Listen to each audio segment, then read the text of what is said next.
はい、ついにワヒダットキャンプのスーク市場の入り口にやってきました。ほとんど英語が通じないのでなかなか大変でしたけども、なんとかたどり着きました。行ってみたいと思います。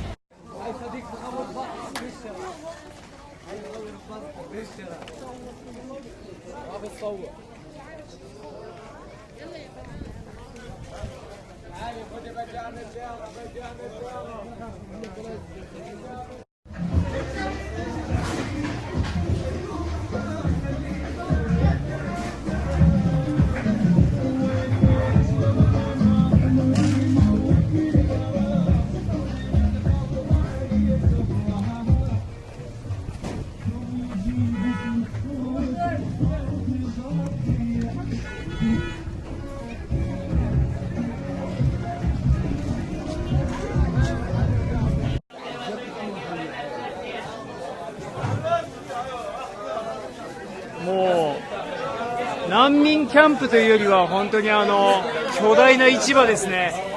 何でも揃うような巨大な市場です。はい、I'm Japanese. Okay, okay. Okay, thank you. Alright. Okay, okay, okay. I'm okay. いただきました。Thank you. こんにちは。Okay, okay.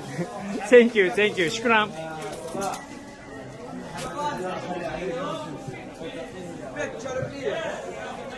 わお。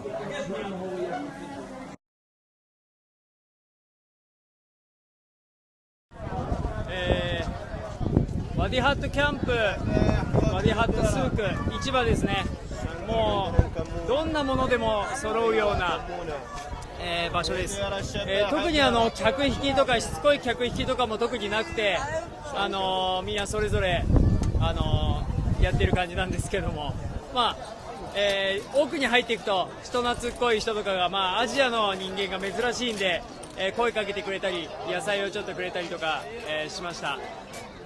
はい、なんか危ない雰囲気とかも特になくて、非常に活気にあふれてますね。